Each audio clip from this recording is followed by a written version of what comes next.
Patriarchs and Prophets, Chapter 20. Joseph in Egypt.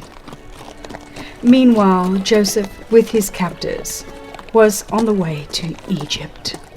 As the caravan journeyed southward toward the borders of Canaan, the boy could discern in the distance the hills among which lay his father's tents. Bitterly he wept at thought of that loving father in his loneliness and affliction. Again the scene at Dothan came up before him. He saw his angry brothers and felt their fierce glances bent upon him. The stinging, insulting words that had met his agonized entreaties were ringing in his ears. With a trembling heart, he looked forward to the future. What a change in situation from the tenderly cherished son to the despised and helpless slave. Alone and friendless, what would be his lot in the strange land to which he was going? For a time, Joseph gave himself up to uncontrolled grief and terror. But in the providence of God, even this experience was to be a blessing to him. He had learned in a few hours that which years might not otherwise have taught him. His father, strong and tender as his love had been, had done him wrong by his partiality and indulgence. This unwise preference had angered his brothers and provoked them to the cruel deed that had separated him from his home. Its effects were manifest also in his own character. Faults had been encouraged that were now to be corrected. He was becoming self-sufficient and exacting. Accustomed to the tenderness of his father's care, he felt that he was unprepared to cope with the difficulties before him in the bitter, uncared-for life of a stranger and a slave. Then his thoughts turned to his father's God. In his childhood, he had been taught to love and fear him. Often in his father's tent he had listened to the story of the vision that Jacob saw as he fled from his home an exile and fugitive.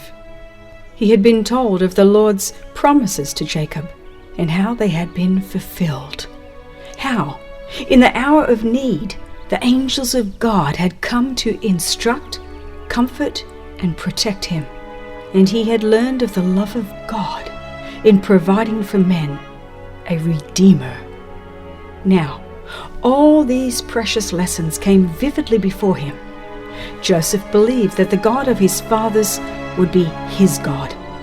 He then and there gave himself fully to the Lord, and he prayed that the keeper of Israel would be with him in the land of his exile.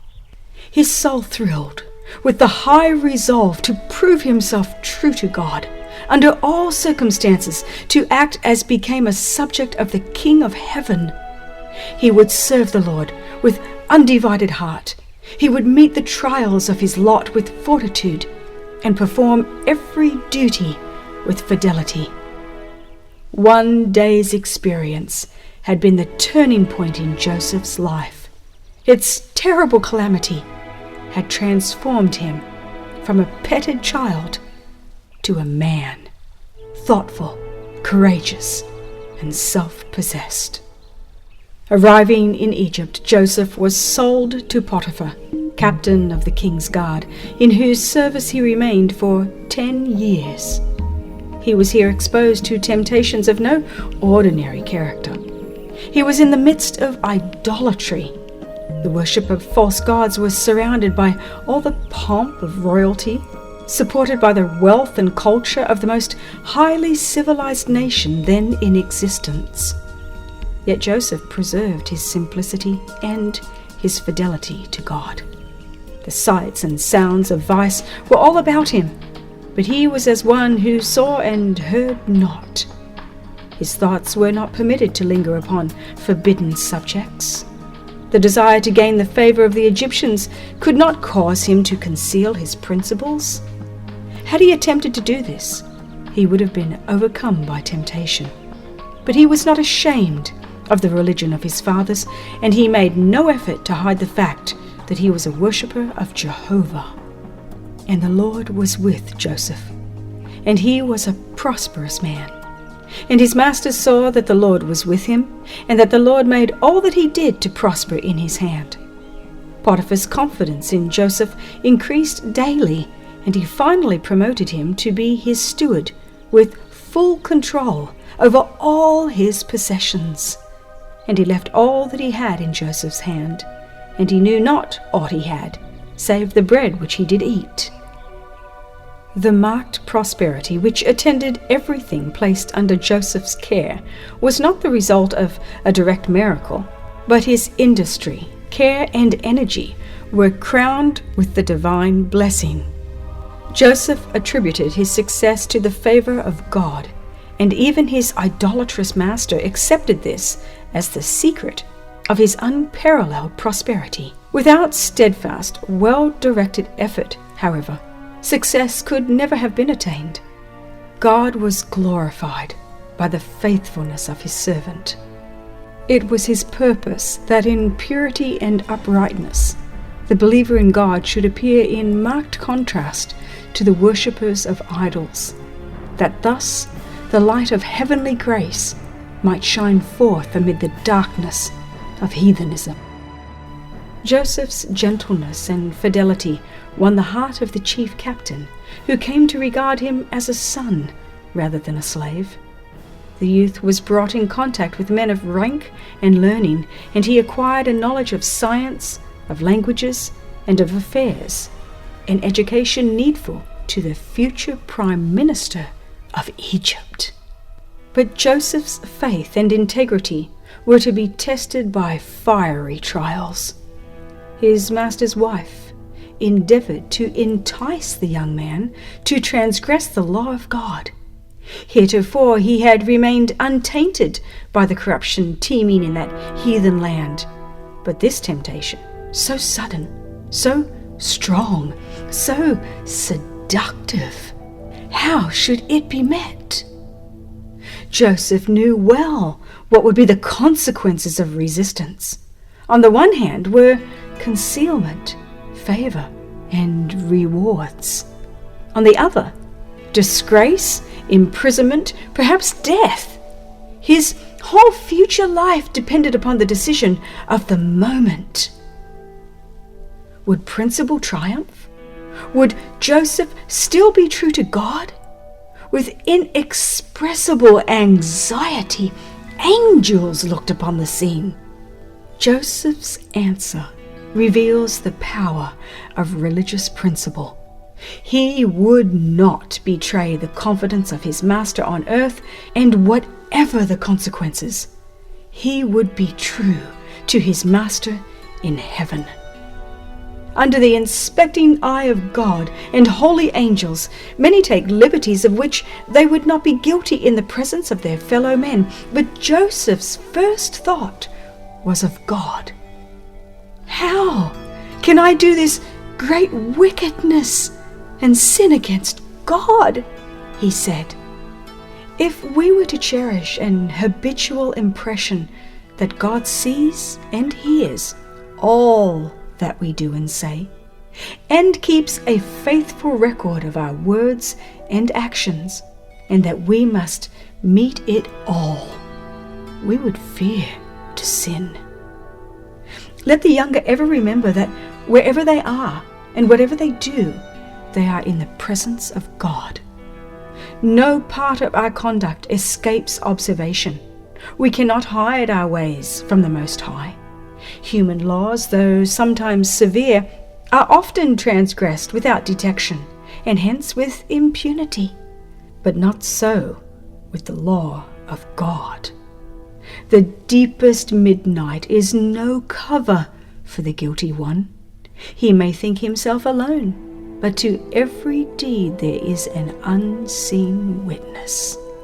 The very motives of his heart are open to divine inspection. Every act, every word, every thought is as distinctly marked as though there were only one person in the whole world, and the attention of heaven was centered upon him.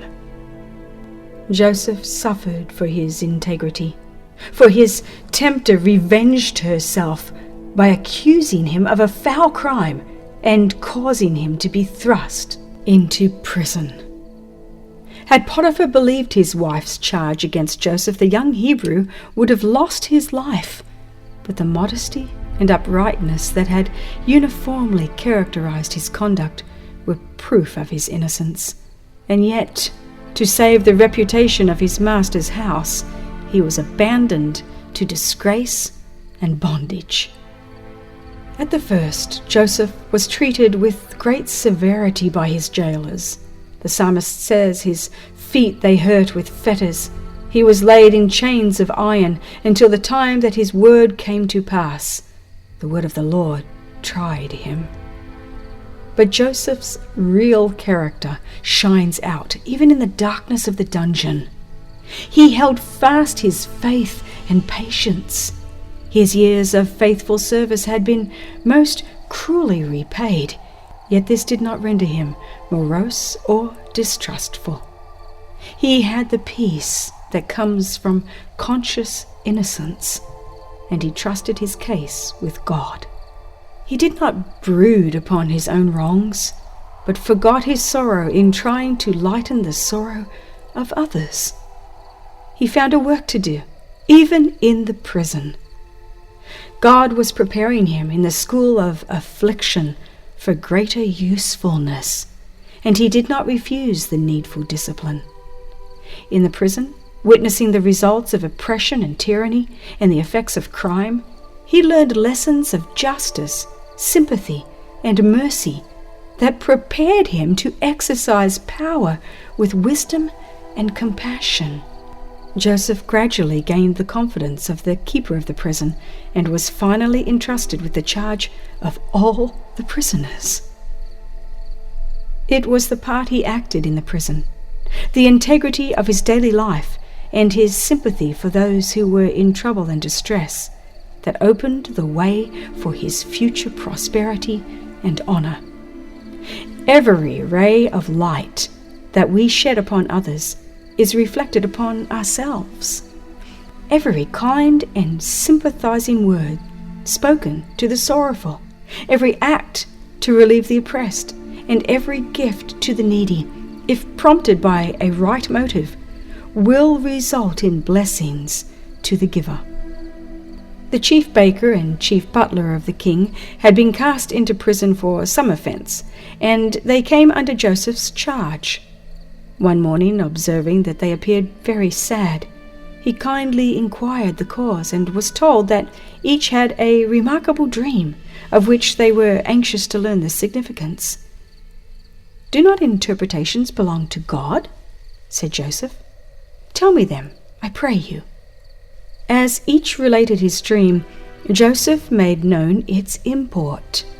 In 3 days the butler was to be reinstated in his position, and give the cup into Pharaoh's hand as before. But the chief baker would be put to death by the king's command. In both cases, the event occurred as foretold. The king's cupbearer had professed the deepest gratitude to Joseph, both for the cheering interpretation of his dream and for many acts of kind attention, and in return the latter referring in a most touching manner to his own unjust captivity, entreated that his case be brought before the king. "Think on me," he said, "when it shall be well with thee, and show kindness, I pray thee, unto me, and make mention of me unto Pharaoh, and bring me out of this house, for indeed I was stolen away out of the land of the Hebrews, and here also I have done nothing that they should put me into the dungeon." The chief butler saw the dream fulfilled in every particular, but when restored to royal favor, he thought no more of his benefactor. For 2 years longer Joseph remained a prisoner. The hope that had been kindled in his heart gradually died out, and to all other trials was added the bitter sting of ingratitude. But a divine hand was about to open the prison gates. The king of Egypt had in one night 2 dreams, apparently pointing to the same event and seeming to foreshadow some great calamity. He could not determine their significance, yet they continued to trouble his mind. The magicians and wise men of his realm could give no interpretation. The king's perplexity and distress increased, and terror spread throughout his palace. The general agitation recalled to the chief butler's mind the circumstances of his own dream. With it came the memory of Joseph and a pang of remorse for his forgetfulness and ingratitude. He at once informed the king how his own dream and that of the chief baker had been interpreted by a Hebrew captive, and how the prediction had been fulfilled. It was humiliating to Pharaoh to turn away from the magicians and wise men of his kingdom, to consult an alien and a slave. But he was ready to accept the lowliest service if his troubled mind might find relief. Joseph was immediately sent for. He put off his prison attire and shaved himself, for his hair had grown long during the period of his disgrace and confinement. He was then conducted to the presence of the king. And Pharaoh said unto Joseph, I have dreamed a dream, and there is none that can interpret it. And I have heard say of thee that thou canst understand a dream to interpret it. It is not in me. God shall give Pharaoh an answer of peace. Joseph's reply to the king reveals his humility and his faith in God.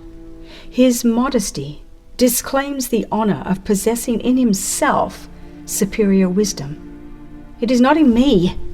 God alone can explain these mysteries. Pharaoh then proceeded to relate his dreams.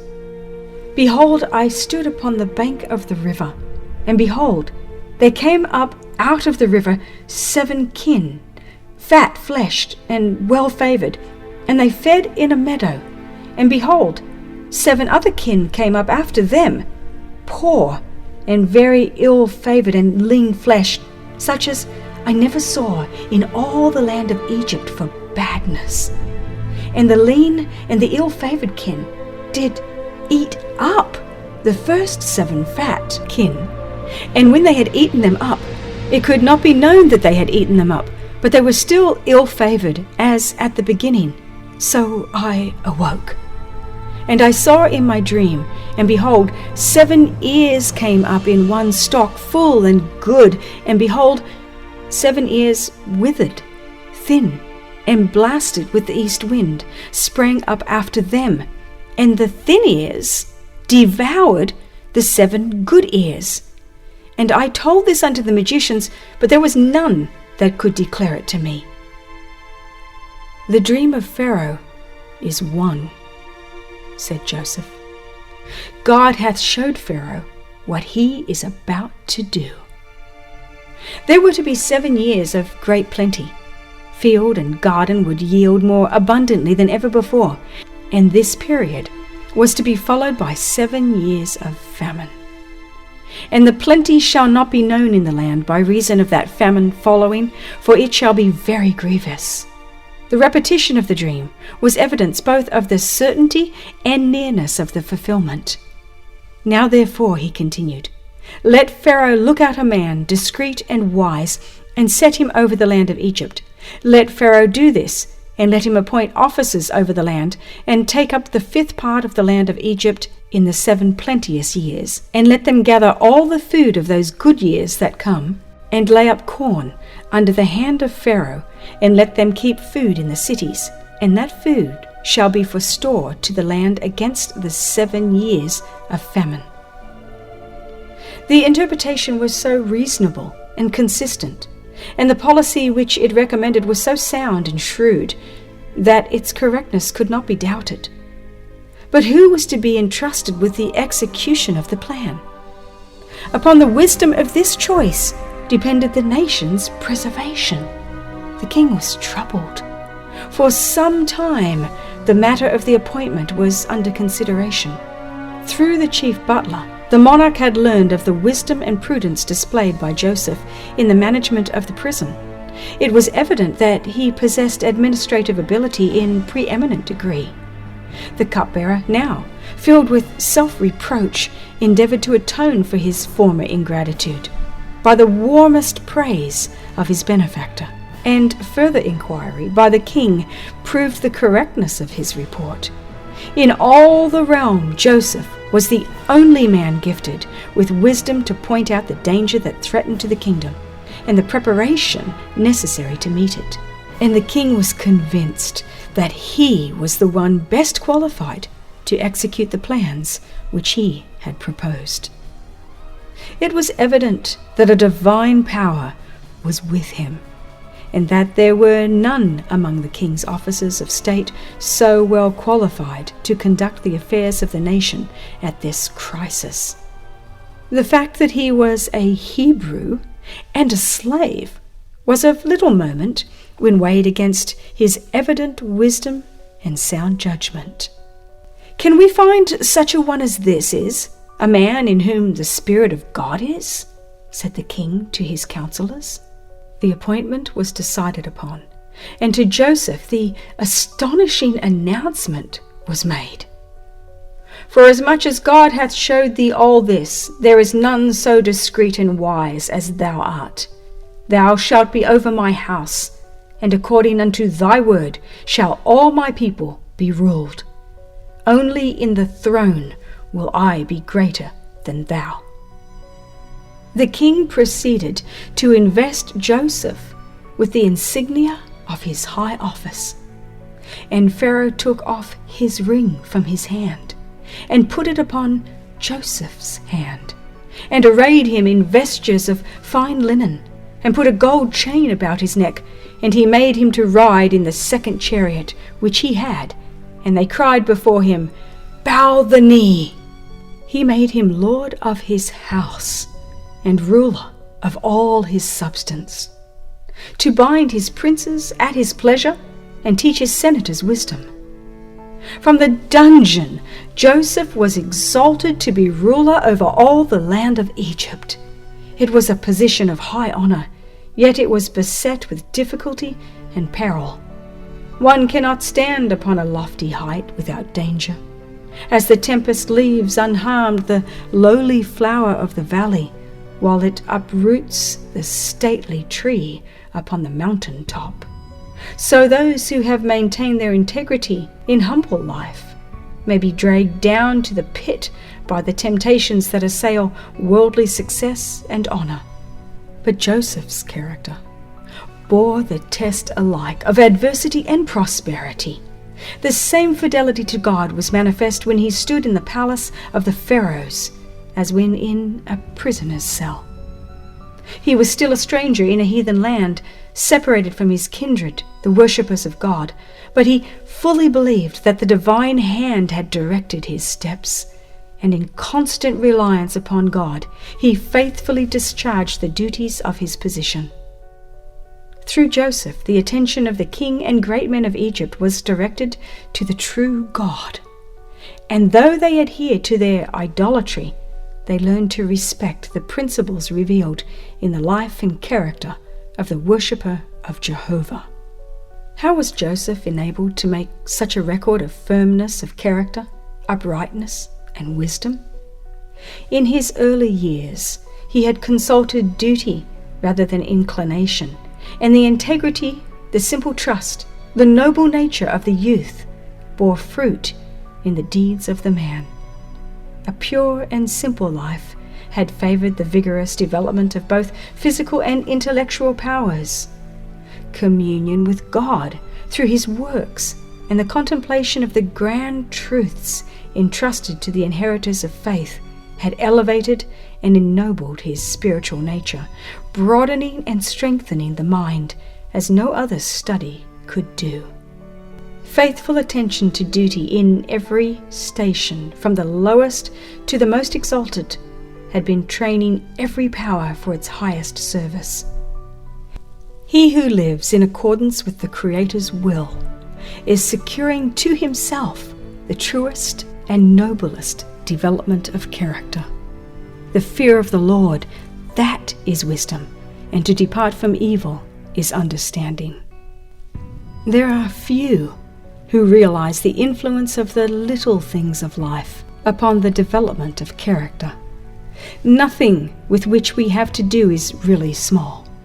The varied circumstances that we meet day by day are designed to test our faithfulness and to qualify us for greater trusts. By adherence to principle in the transactions of ordinary life, the mind becomes accustomed to hold the claims of duty above those of pleasure and inclination. Minds thus disciplined are not wavering between right and wrong, like the reed trembling in the wind.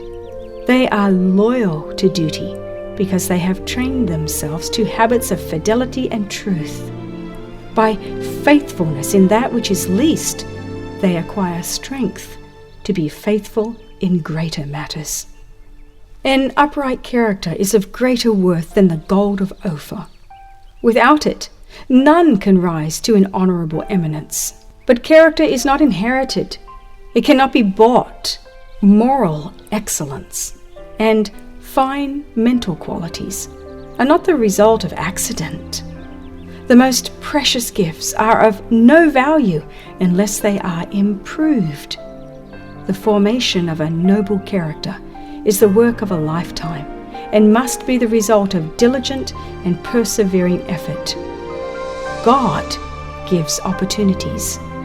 Success depends upon the use made of them.